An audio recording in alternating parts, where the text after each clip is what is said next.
It's a great honor for me to be here at the Empire Club of Canada today, which is arguably the most famous and historically relevant speakers podium to have ever existed in Canada. It has offered its podium to such international luminaries as Winston Churchill, Ronald Reagan, Audrey Hepburn, the Dalai Lama, Indira Gandhi, and closer to home, from Pierre Trudeau to Justin Trudeau.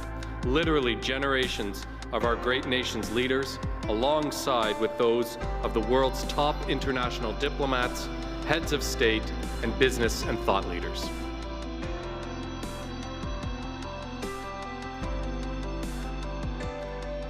It is a real honor and a distinct privilege to be invited to speak to the Empire Club of Canada, which has been welcoming international diplomats, leaders in business and in science and in politics. And when they stand at that podium, they speak not only to the entire country, but they can speak to the entire world.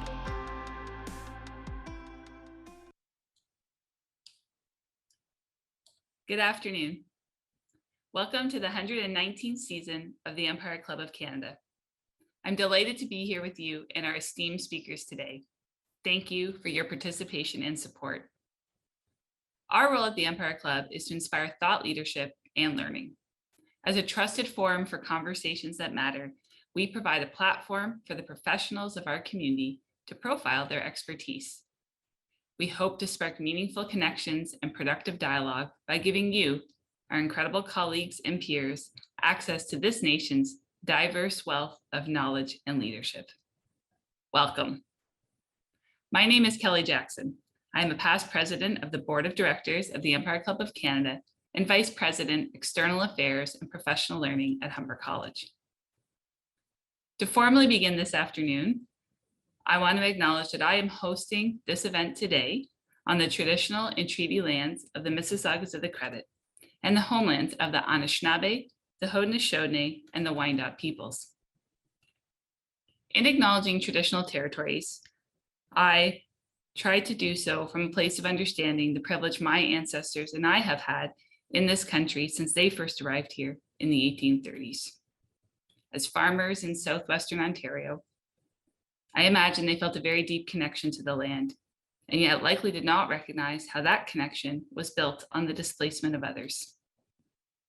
Delivering a land acknowledgement for me, it's always an important opportunity to reflect on our human connection and responsibility to care for the land, and to recognize that to do so, we must always respect each other and acknowledge our histories. We encourage everyone tuning in today to learn more about the traditional territory on which you work and live. Stress, pressure to succeed, to always be better, try harder, do more. We know there is a perfectionist corporate culture that many of us have experienced, where overworking is celebrated and encouraged, and where the line between professional and personal lives is too often blurred. And we know the pandemic has added new layers of complexity, accentuating loneliness and isolation. Things are changing constantly. The rules we knew yesterday of how we work and how we interact seem to be changing all the time. And all of these things are putting pressure on us. But the effect is exacerbated on young adults. Young adults are reporting mental health issues at a significantly higher rate than older adults. Study after study shows that the pandemic left younger generations with new vulnerabilities around depression, anxiety, the nature of social interactions, loneliness. Young immigrants, women, visible minorities, many equity-deserving groups face additional pressures and stress. And for those that are entrepreneurs running their own business, young people are even more prone to experiencing mental health issues. We know stigma continues to be an issue, and we are talking more about mental health, and we need to continue to do so. And we know as well that the cost of seeking mental health support is another obstacle for many. Fortunately, more and more resources are now available, and this is where corporate programs are coming into play to provide new solutions and access to support for young employees who are struggling with mental health issues. Close to 8 million people in Canada are aged 15 to 29. That represents a quarter of the total employed population in our country. Their well-being contributes to healthier workplaces and healthier companies, but more importantly, healthier families and healthier communities. Thank you to our distinguished panelists for being here to raise awareness of this issue. And I'm looking forward to hearing about the tools, resources, and actionable solutions on how to improve mental health in our respective workplaces. Before we kick off the discussion, I want to recognize the Empire Club's distinguished past presidents, board of directors, staff, and volunteers. Thank you for your contributions to making this event a success. The Empire Club of Canada is a nonprofit organization. We would like to recognize our sponsors who generously support the club and make these events possible and complimentary for our online viewers to attend. Thank you to our lead sponsor, ProLink. Thank you as well to our season sponsors, Bruce Power, Hydro One, and TELUS. If you require technical assistance at any point during this live stream, please start a conversation with our team using the chat button that you can find on the right-hand side of your screen. We are accepting questions from the audience. For the speakers, we encourage you to submit those through the question and answer portal under the video player. It is now my pleasure to invite Derek Loya, President and CEO ProLink, for welcoming remarks. Derek, welcome, and over to you. Thank you kindly, Kelly. And good morning to everyone who's west of Ontario and Ontario East. Good afternoon. I'm Derek Loya, President and CEO of ProLink, Canada's Insurance Connection. ProLink is an independent insurance brokerage, and we're dedicated to providing tailor-made risk management solutions to individuals, to licensed professionals, and businesses right across the country. And since 2011, we've been partnered with the Ontario Association of Social Workers to offer their members a custom solution for their professional lives and their personal lives. On behalf of ProLink, I'd like to express our deepest gratitude for this opportunity to be part of an important event and support the Empire Club, DPSUR, and the OASW. We know we're at a critical moment in time, as Kelly mentioned.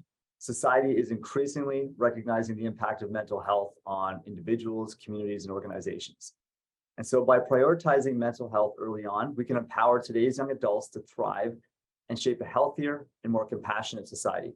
And as a parent of 2 young adults, I really truly believe it's our collective responsibility to equip our future workplace leaders with the knowledge and resources and support they're going to need to create environments that foster mental well-being for all of us.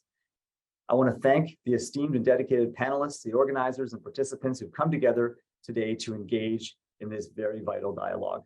I know our discussions will be impactful, enlightening, inspire meaningful action, and that will bring us closer to a future where mental health receives the attention and support it rightly deserves. We're going to make a difference together and create positive change. I'm now happy to introduce Karen D'Souza to get our panel underway. Karen, over to you. Thank you very much. Hi, I'm Karina D'Souza. I have Tilt the Future. My tagline is essentially raising future-ready leaders. I've been interested in the future of work for a while, and I'm really grateful to the Empire Club of Canada for inviting me to moderate this panel. Most of you all have read the bios for the 3 panelists that we have today. So I'd like to introduce the personal side of them, because my challenge today is actually keeping us on track and getting this entire discussion on an incredibly important topic through before we finish and release you back to the rest of your duties for the day. So one of the reasons that I'm very interested in this whole topic is that we as a nation are very interested in having a huge working population. We've got recruitment and retention as key topics that we focus on. And it seems a shame, after having done the work of focusing on getting all these people into the workplace, that we lose a lot of them to mental health. So from that perspective, I'd like to frame our question and answers today as to what we can do as managers to keep and pay attention to the mental health of the people in our care. And it's not just the young people coming in, but this pandemic has actually done a number on all of us. So what is it that we should be paying attention to? What is it that we can start the conversation on, and how do we keep everyone on track and committed to this whole conversation? So with that, I'd like to preserve a lot of the conversation here for our panelists. We have we have DP Sear, who's the CEO of, sorry, I'm getting my act together here. DP Sear, I've lost my notes. Hi, DP. Hi, Karina. I'm DP. I'm the CEO at the Ontario Association of Social Workers. So glad to join you today on this important discussion that we're going to have together. Yes, DP. And you and I were talking earlier, and one of the things I loved is how you became the CEO of this major organization just 6 weeks before the pandemic hit. And you have a lived experience of how the pandemic actually intersected with the lives in a way that many of us weren't prepared to as managers who come into this space. I hear that you got 2 new dogs at that time. So would you like, the question I had for you was, how did the workplaces need to consider the mental health of young workers? How has the incoming group of young workers changed, and why is this such a big topic that we're dealing with right now? What is it that you're seeing in the social work side? What are the conversations coming to you? Yeah, it's such an important topic. You named it. I remember coming into this role just a few months before COVID happened. And so, we were all thinking about the fact that this was just going to be a short while or a few weeks. But the fact is that a number of people actually started their careers during COVID entirely virtually. And that was young people entering the workforce for the first time. So imagine the stressors they were experiencing. In fact, we did a study earlier this year at OASW, and we found that of the respondents, about 2/3 of women between the ages of 18 and 34 said they were living with a mental health condition. Some of them diagnosed and some of them undiagnosed, but 2/3 of women between the ages of 18 and 34. So we know that young people were experiencing very unique challenges. It's an age group that we know is dealing with first-time decisions about careers, first-time access to the kinds of supports to work virtually or hybrid. They were starting to thinking about families and also facing a lot of economic barriers that many of us saw. So it's important to pay really special attention to our young workforce because their challenges were really unique.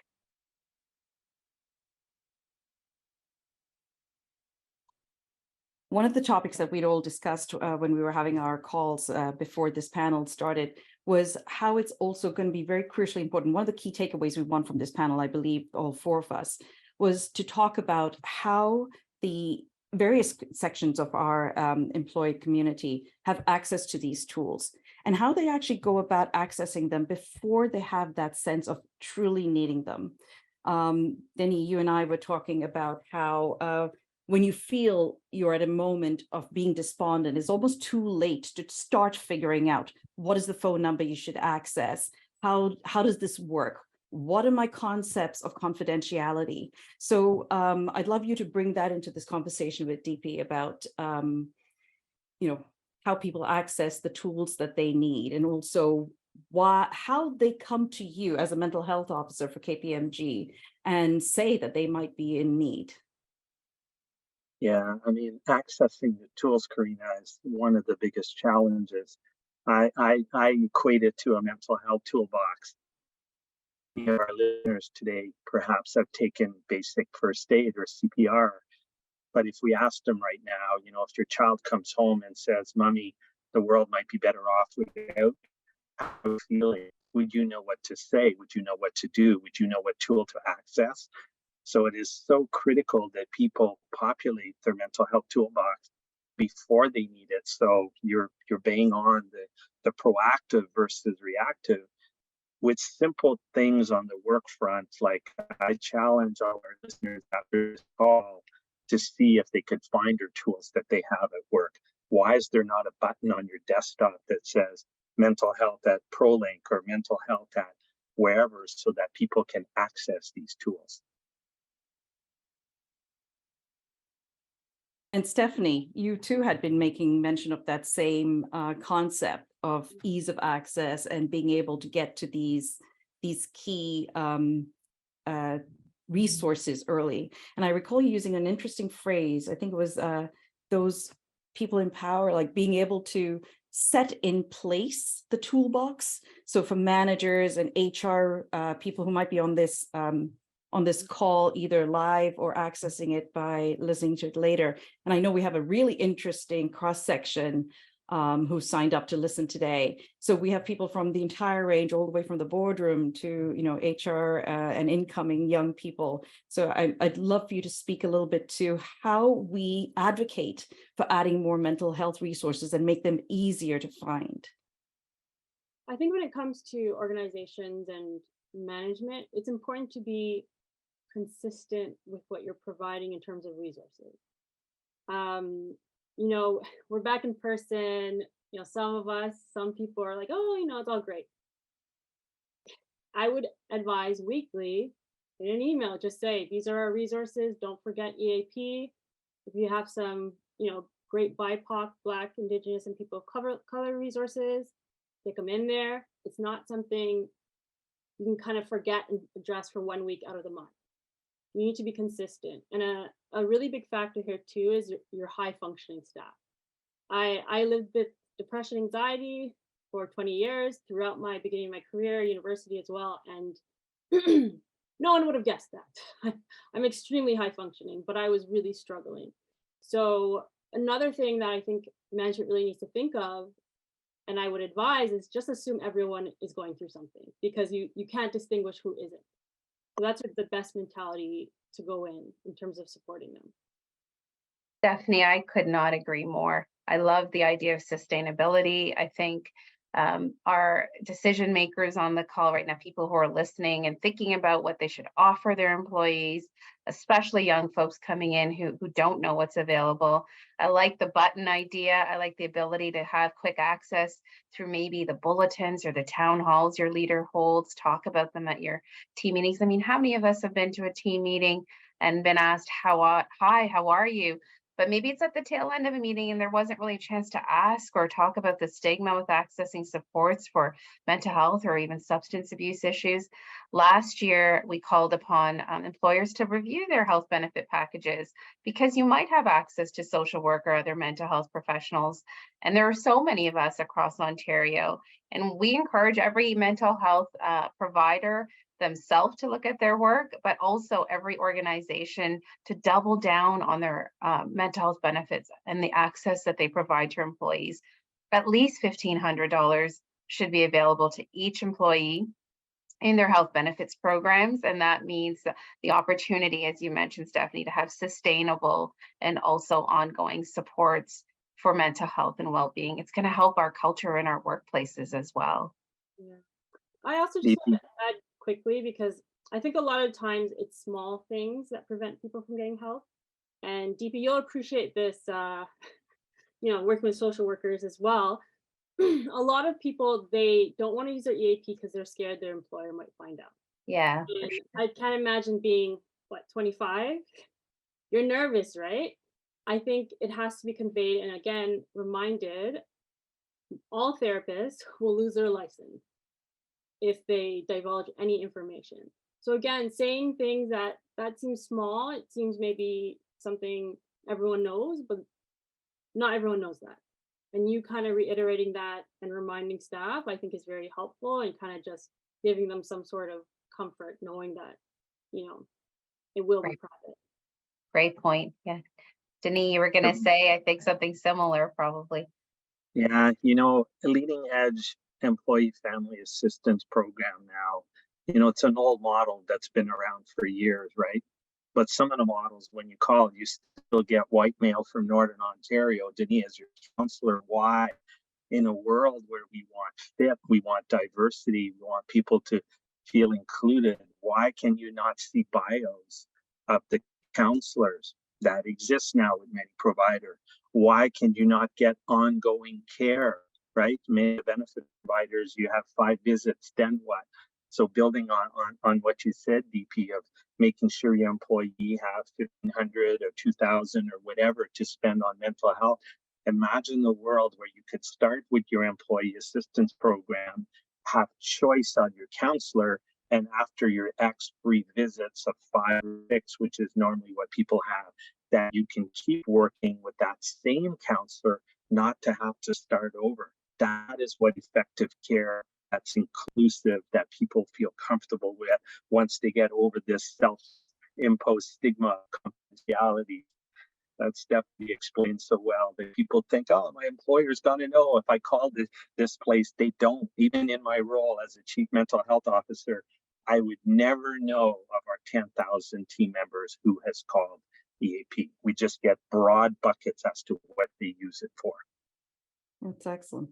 So one of the things you said earlier on made me think of the, I don't know if any of your kids play ice hockey or rugby, but if you do, like there's this increased focus on concussions. And it's almost like we should all be accessing our mental health programs for baseline. You know, it's the easiest way to figure out how the system works, who we can have access to, and things like that, and just get a sense of what it looks like on a good day.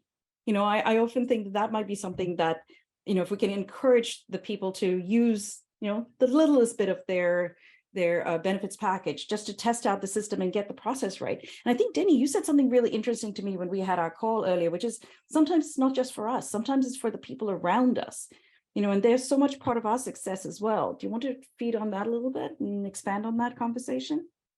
Yeah, Karina, the Royal Ottawa did a video on me, my lived experience. So if anybody wants to Google me, you'll see it in social media.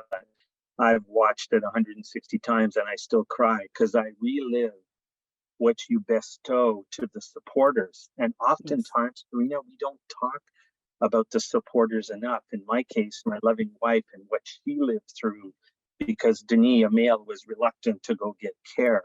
So let's not forget about the supporter role today.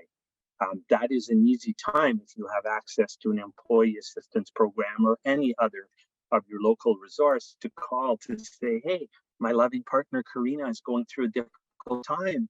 I'm there for her, but I'm an accountant. What do I know about, you know, supporting her properly? Could I talk to a counselor to optimize my role as a supporter and also maintain my wellness? So little things like that, when you demystify that in the work front, all of a sudden your utilization goes up, right?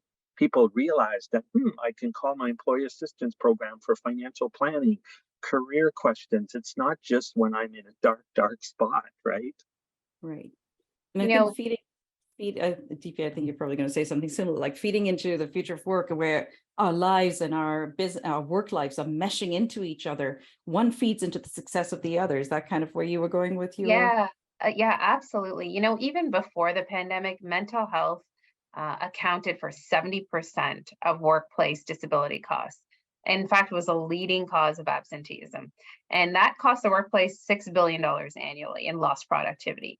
Imagine the savings if we were investing in mental health right up front, if we were demystifying, thinking about the stigma, having resources that supported racialized populations, Indigenous populations, people of color, 2S LGBTQ plus people that are facing very unique challenges even before the pandemic and post-pandemic. Imagine what that could feel like for our workforce and what the culture might look like. You talked about meshing the personal. I remember having to introduce my team to my dogs, to my children, to my doorbell ringing, to my Amazon deliveries, to, you know, all of the construction happening out the window and our disconnection through internet.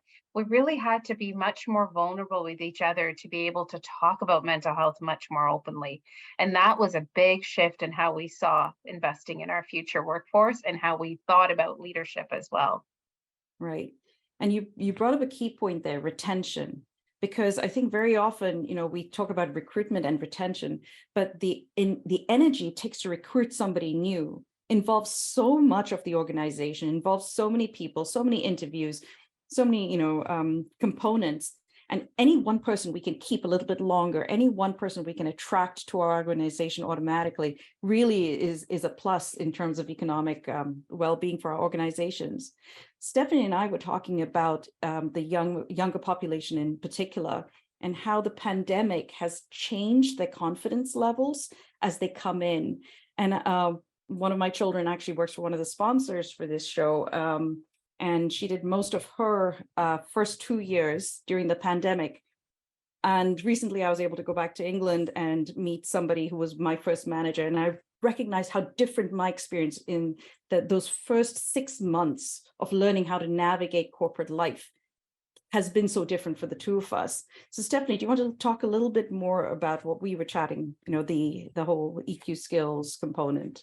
Yeah, so I think that's one of the biggest points and things that we really need to stop and think about. Like you said, for those students who finished university and they started their career first 3 years online virtually, that is very difficult to learn, confidence building, pitching in meetings, time management, project management, even things like multitasking or handling office politics. Mhm. Those are very difficult to learn when you're kind of stuck at home and you're also having this weight of the pandemic and mental health issues. And I think we live in a very competitive society. So a lot of us will be like, well, you guys should know how to do this already, but this is as people like to say, unprecedented situation. We have to meet the young people halfway. We have to, know that some of these things aren't necessarily their fault. They went through a very difficult time, and coming together to see, okay, how can we help them build these skills? How can we help them build confidence? How can we make hybrid work, a good thing for them? One thing, we did discuss, Karina, and I wanted to mention also is just validation. A lot of young people, they're not getting validation at home. Maybe unless their parent is like a social worker or a psychologist, may not be getting that, like, okay, let me hold you. You went through a rough time. I understand, especially for BIPOC and racialized groups. In our culture, it's very much like, well, you stayed home for 3 years and you worked online. What's the problem? So from young people to have that at home and then going to work, and then work's not acknowledging, the difficulty they went through and the trauma they went through and the years they lost, that is just it's isolating and it's very detrimental, right? To kind of your daily well-being and your enthusiasm for life and for work. Mhm. So, there are a lot of kind of overlapping concepts and things to think about. It's Karina. funny because when I was listening to what Derek was saying earlier on about being a parent, one of the other things that strikes me, Stephanie, as you speak as well, is so many of us managers are also parents, Mhm. right? And I've been reading a lot recently. I do a fair bit of work with the Gen Z and or Generation Z, and lecturers are beginning to discover that they have to actually create tighter boundaries around some components, whereas they were used to them, having to loosen the boundaries for others. So I think you just exactly as you're saying, we need to be a little bit flexible, pay attention more to how we can support and scaffold a lot of the elements that young people want. Denny, you were about to say something and I interrupted you. Apologies. Karina, I can't stop but take the accountant off to me. But when our listeners realize that this is one of the only spaces in an organization that the return on investment is greater than $1 right out of the gate. I mean, you could Google mental health report and you're going to see the Bell Canadas of the world use an ROI of 4.6 to 1 now. I use about 3 at KPMG. And it's easy to justify, right? Like you just said, Karina, the concept of maybe using headhunters to supplement your team and so on.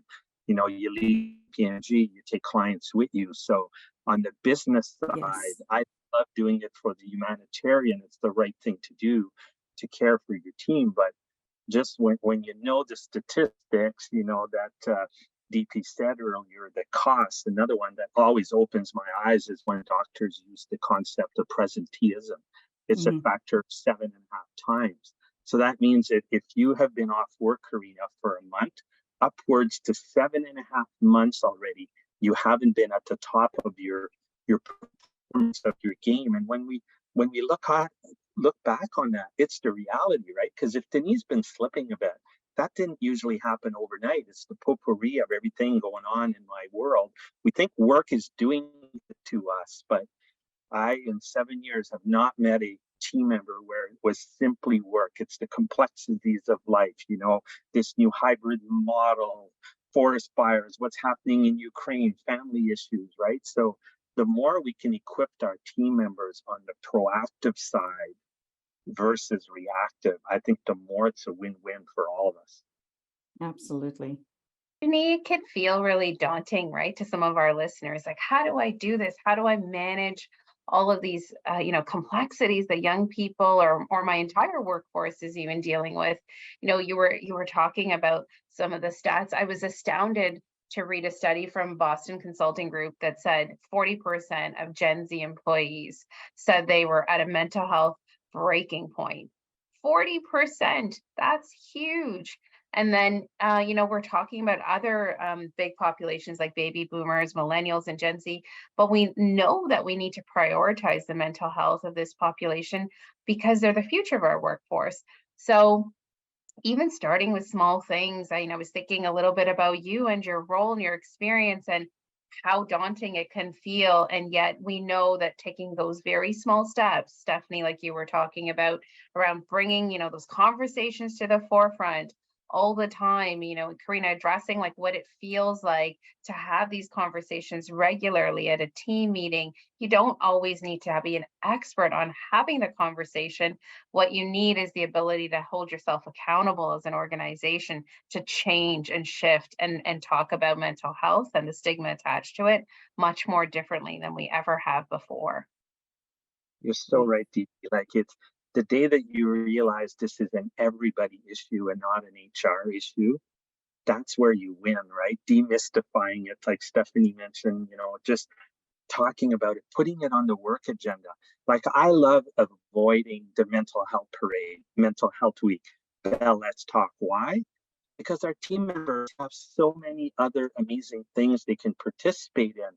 So why not pick another time, like pre-holidays or post-holidays, to do something around mental health, right? But those little steps of just putting it on the agenda and picking a team member to talk about a free resource they might have found in the community, it demystifies it, right? It turns into common day language where people are not afraid to say, hey, I'm running too hot. Karina, I need help. Great projects, but what about the other 7 projects we're working on, right? It takes the pressure off of thinking I need to be a superhero all the time. But superheroes recharge their cars or they fold a cape for a little while and they refuel, right?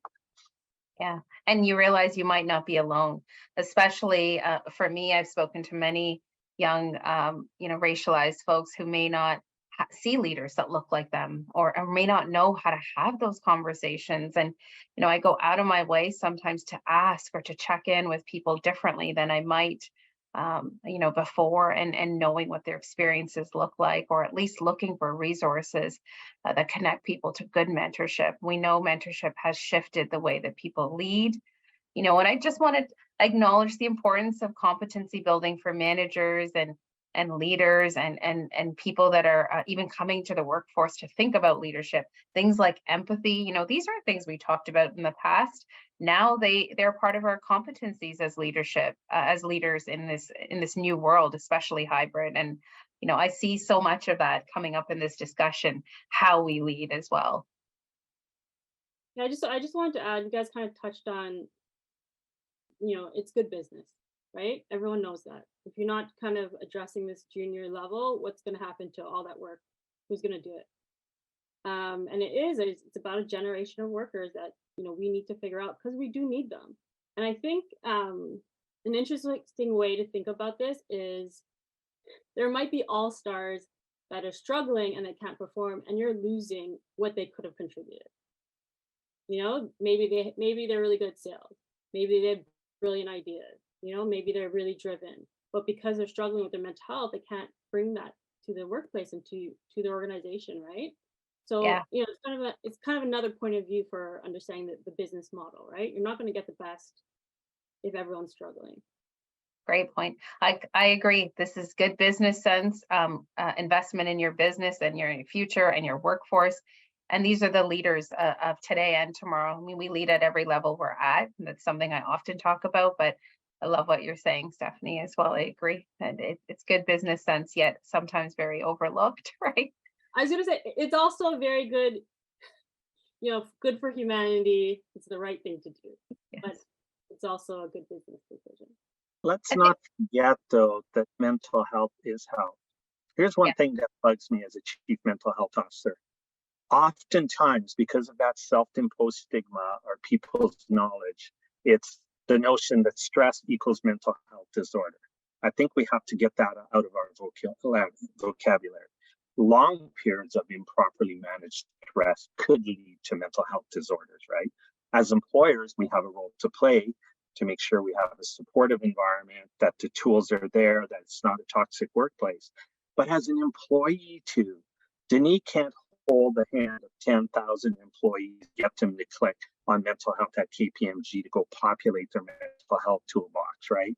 So I think it's important that as individuals, we get past the bell, let's talk. We're good at talking about mental health in the workplace with our families, but I love the new subtitle. It says every action counts. So our listeners, ask yourself if you're taking action. And if you're not, why not? Google jack.org, Google Movember, Google your local Canadian Mental Health Association. Don't overwhelm yourself with where to start. Start small. Read an article on mental health, right? Like re-listen to this podcast or something like that. Baby steps to populate your toolbox so that you get comfortable with the tools and you have them readily available and refreshed. I see a lot of this young talent where I go through their mental health toolbox. They have coping mechanisms, but they're coping mechanisms when they were 21. Now they've got a high performing career at KPMG. They're in a relationship. They've got a couple of little rugrats, but they haven't updated anything. That's like a first aid kit where your iodine is outdated 2003, right? So we have an individual role to play. And often I think we tend to forget that. It's employer, but we're in this together to be able to move the dial, I think. You're kind of touching on mental health first aid training, which I know you kind of mentioned earlier as well. We were all chatting about it. Not everyone feels comfortable asking, right? Not everyone knows. So, if you are someone who can help organize mental health first aid training, it's short. It's like a 1 day or half day course to get your employees talking about signs of distress. If you don't know what mental health first aid training is, it's recognizing those first signs of distress, asking differently, talking about mental health differently, and then getting people connected to the right resources.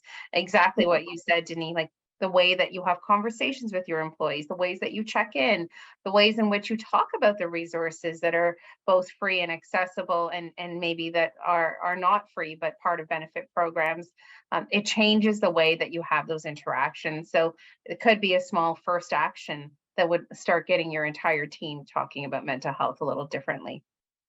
I agree. And I think part of Stephanie and I had also been talking about that, how sometimes you can think that the problem is you, not realizing how much of it is also like reflective of the area around you. So that also could come up in something like that, where you broaden the discussion and include that, like what part of this is the pandemic, what part of this is just natural adulting, and what part of it is, okay, now I should be paying attention and actually accessing, course benefits that are available to me. It kind of is a twofold situation though, because there is sometimes you're apologizing a little bit too much. And that's stigma also, right? You don't have to have mental illness to be struggling. You could just be struggling with mental health. And I think that's another fear factor for people. Like they don't want to be depressed and they don't want to be diagnosed with that. They don't want to, fall into that category. But that's not necessarily true. Just because you're getting help, you could just be struggling with your mental health. So again, I think, psychoeducation is also good in the workplace and who you're bringing in to talk about these sort of things, especially when it comes to stigma. Mm-hmm. Knowing our role is so critical, and many of us don't know it, even as parents. Unless you became a doctor overnight, who are you to fix that challenge, right? And my go-to resource in this spot is Movember. I love the acronym ALEC. You ask, right? Karina, how you doing? And you might say, I'm fine. That's been proven even during COVID. The 71% of people say that. That's where I would say, really, like, how's homeschooling? How's your dad, right? Just show that you care. The L in ALEC, very important. My role is to listen to you non-judgmentally. Parents on the call, hint, hint. I'll take the weekend off. Why are you stressed? I pay for university. That's when we get. The E in ALEC is critical, and that's why I agreed to be in this session today, is engaging and encouraging our colleagues, our friends, our kids to access the resources. Well, if we don't know what the resources are, if I don't even know where my employee assistance program number is at work, how can I help you? And the C is simple. hey, Karina, thanks for sharing that with me. You know what? I know you're going through a tough time. Why don't we grab a coffee tomorrow? So just learning little tips like that, language wise. Jack.org for youth mental health, the 5 golden rules. The first one is so simple. Say what you see. Hey, Karina, I miss your beautiful smile. Is everything okay? So I think when we learn the right language and realize that our role is not to fix it because we can't. I don't give medical advice. I'm not a doctor.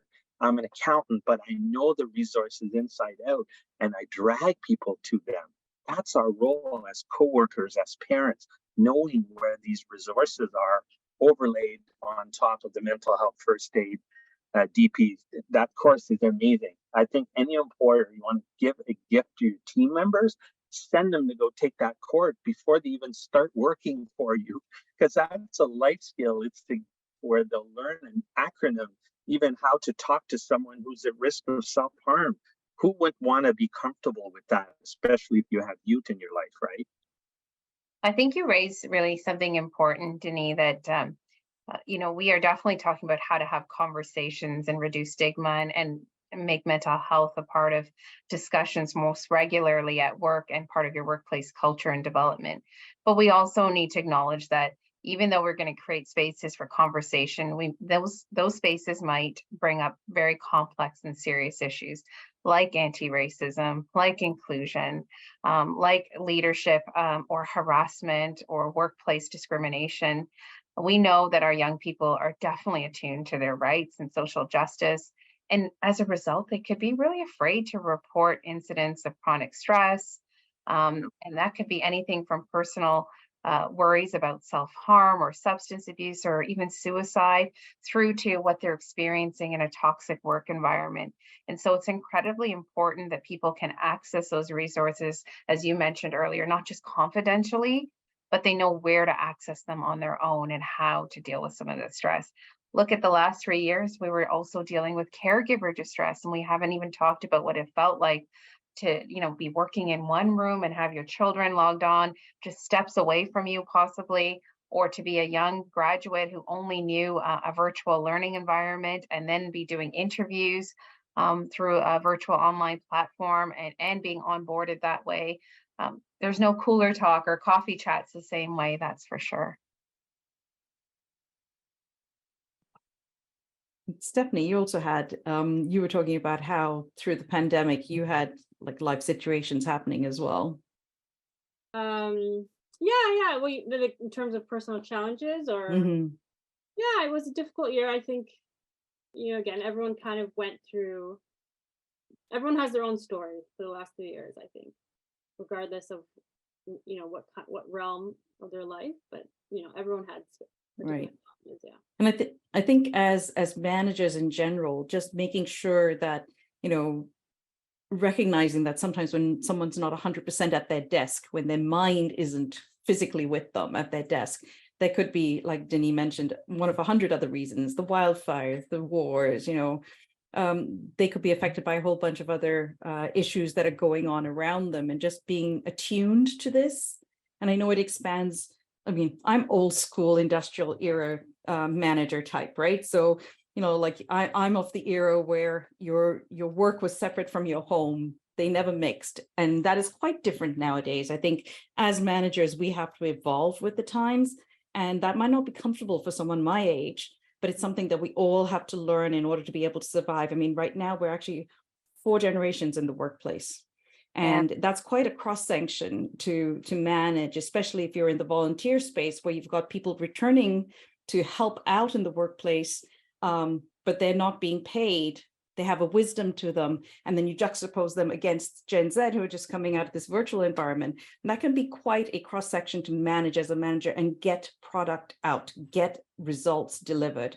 So I think managing everyone's space, managing their what they bring with them to the table, just in terms of intelligence and support, but also the life that they bring with them is really crucial. Yeah, sorry. No, Denise. go ahead, Stephanie. I was just going to say, as a social worker, we call that looking at the whole person and how they are in their environment. But go ahead. What were you going to say? Yeah, this was more about generational differences. I think the world's changed drastically in the last 50 years and in the last 3 years. The things that young people are dealing with, the cost of living alone, inflation, housing is now becoming impossible for many people. Climate change, AI is going to come in, and God knows what that's going to do to the work world. So I think, we always tend to forget what life was like during that time for us, right?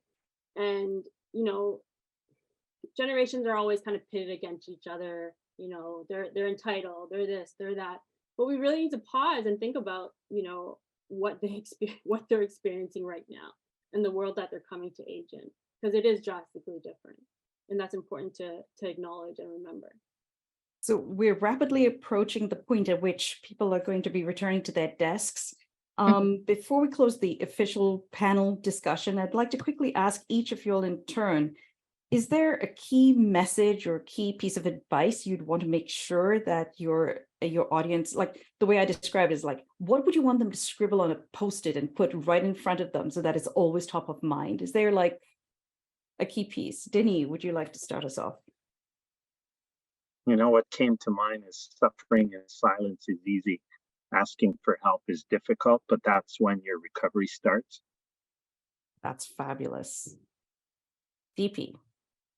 Yeah, I agree. I love what you said, Denis, and I would add that you can do this if you are a young person. There is help and support out there, not just from social workers, but also mental health professionals across the province. Find out what your workplace offers, and if you're a leader or someone who influences your workplace positively, think about empathy as a critical leadership skill set, and it initiates that workplace shift that we might be looking for. That's fabulous. Stephanie. Yeah, so we touched on many really good points. So I kind of want to close with more of a thought experiment. I think for us, we need to think about our parents or even ourselves if we're in higher roles or whatnot, what our lives and their lives would have been like if they were able to address their mental health since they were 22. Okay. So what would their happiness be like? What would their relationships be like? Would they be closer? Would they not have that stroke or heart attack or diabetes or whatever high stress result? I think, there can be this negative kind of point of view on this of what's happening. Like they're pushing, young people are pushing for mental health, but I think it's good for all of us. I think it's something that we need to work with. I think it's important. I think it can really change lives and make perhaps everyone happier, to be honest. And also considering how do we do that and also be able to succeed as a company and organization and be innovative, right? Right. We're not just doing younger people a favor. It's for all of us at the end of the It day. is for all of us. And that leads greatly into some of the fabulous questions that we've had coming in as people have been listening in on the call. I don't know who would take this one. I'm going to start off with Denis. It's high quality counseling can be expensive per session. More economic options through various resources are markedly less helpful. How can we increase the quality of affordable counsel? And I guess that's not your department in terms of It's a good question, Karina. Yeah. It's the underlying thing here is I can't afford it. So I think what's important here to realize is that there are a lot of resources out there that are free, but most people do not know about them. On the counseling stuff, it's a lot cheaper than many other counselors. I think it's $80 an hour. Quality should be as good because it's the same counselors that used to work for the big companies. Now, because of this new hybrid model, they're working on their own. And I know they've nailed the diversity piece before the big providers have. So there's things like that. But there's also programs, Karina, like Bounce Back. It's a model from the UK that's free right across Canada now, thanks to the Loblaws Foundation. Psychiatry at the top, psychologists, social workers. Any of our listeners can self-refer to Bounce Back right after this free soft counseling, access to all these amazing guides. Jack.org, the Plan for Resilience that was developed by the Center for Mental Health in the Workplace. So I think if people spend time of just Googling mental health in the community, they quickly find all of these resources that they can put in their toolbox or maybe share at work to put on their intraweb, right? We have a button that says free resources for you and your circle of care. And I had a lot of team members saying to me, I take care of my aging dad. They don't have the same benefits I have at KPMG. So making these things that are free, paid by our tax dollars, even Mind Beacon, it's an e-therapist on your phone that was free during COVID. Now it's about $500 for 12 weeks of counseling. So there's a lot of little things like this, Karen, Karina, when we start looking around that we find, but I'm lucky I work in the space, but if folks invest in it, they'll find things. I think it would be, I agree, there are so many free resources. It'd be important to add that, we are constantly advocating to our government that the importance of addressing those wait lists in the communities. We've seen long wait lists for community mental health, crisis shelters, hospitals, emergency departments. And so I think we need to still put the pressure on making sure those free resources are not time limited or not just pilots, they're available. And more than that, I really encourage organizations to think about their own health benefit plans and providing that access, not just to individuals, but to their families, to their loved ones. Those health benefit plans are often the only lifeline people have to accessing mental health supports. That could be a social worker or other mental health professional, but just a small reminder that there's no absence of mental health needs out there in order for us to invest in mental health supports by doubling down on what our benefits offer. Right. And I remember Denise saying the return on investment in this area is significant. So that's great. We have another great question here is, if I work for a toxic company, what are my options as an employee to advocate for myself instead of simply leaving and going to another job, which feeds beautifully into retention conversations? Who would like to take that one? Well, I it's would a say tough one. It's a great question. I deal with this because I deal with clients sometimes and friends of the firm. You complain about it, or perhaps you could be an agent of change, and that could be as simple as approaching HR or one of the leaders and saying, "Hey, I'd like to host a seminar on XYZ." I've seen that in action where a young talent member says, "I'd like to host a seminar on youth suicide." As a leader, pretty hard to say no, but then it's kind of, well, what do you have in mind, Stephanie? Well, my neighbor is a psychiatrist, blah, blah, blah, and I'll bring them in, right? So I think we can take individual action to move the dial around that versus just quitting and leaving, because you may end up in another environment that's even worse. So why not try to be an agent of change, drawing on some of the tools that you've learned, especially if you've participated today, and using your voice where you work. I think that's small plug. Sorry, I was just going to say small plug. Also, I think, Stephanie, you maybe even touched on this earlier. Toxic environments can be created by so many things. So, just a small shout out to whoever asked that question. Get some support and help to talk about what's happening, because if it is serious, if it's related to anti-racism or bullying or the unique experiences of you as an individual, you don't deserve to experience that. However, if you have a chance to influence the culture by talking to a trusted leader or mentor, there are probably people who may want to listen differently. Yeah, I would also say just clinically, make sure you have the support yourself. Make sure you have a therapist or person that you can talk about with this before you go into those conversations and afterwards, because it might not go well either, right? So you need to know that for yourself. Agree. I do think there is an element and a purpose in being a bit more honest with management. I mean, given what we've gone through, most know, it can be difficult right now. So I think, choosing your words carefully, writing down what you're going to say, kind of knowing, perhaps if it's about workload, coming with solutions and kind of explaining what the issue is. I do think people are a bit more receptive. It's just the way you say it, right, how you go into it. And I think that is a great way for us to finish today's discussion, because the young members of today's workforce are the leaders of tomorrow. So it's fabulous to test out your powers now and leave behind a really good culture instead of just leaving an organization. I'd like to thank each of you for being part of our panel today. On behalf of the audience, I'm really grateful that you all incorporated your personal stories into your answers here and give us such a great amount of information and resources that we can all lean into. And with that, I'd like to say thank you and return the panel to Kelly. Thank you, Karina. That was such an insightful discussion.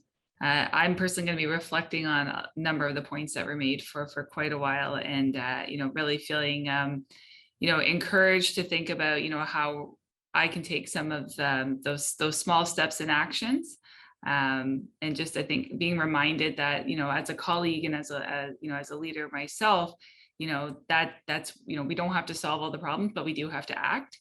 And we do have to be accountable for really pushing forward these conversations about mental health, especially in the workplace. So thank you so much to our panelists. Thank you also to our sponsors for your support. Thank you to all of you who joined us today. As a club of record, all Empire Club of Canada events are available to watch and listen to on demand on our website. The recording of this event will be available shortly, and everybody who had registered for the event will receive an email with the link. On Monday, June 19th, join us for one of our last events of the season. It's going to be an insightful discussion with Premier Doug Ford, all about the government's ambitious plan to build Ontario and deliver the infrastructure that Ontario needs. On Tuesday, June 27th, I also like to invite you to join us. We have a virtual event, and it's our annual Canada Day celebration. This year, the theme is Stories of a Caring and Sharing Canada. This year has presented Canada with unparalleled challenges, requiring the nation to unite on many different items and issues. Learn more about what is being done and what can be done to meet the enormous Canadian and global need for a compassionate Canada today. Thank you again for your participation, for your support. I wish you a great afternoon. This meeting is now adjourned.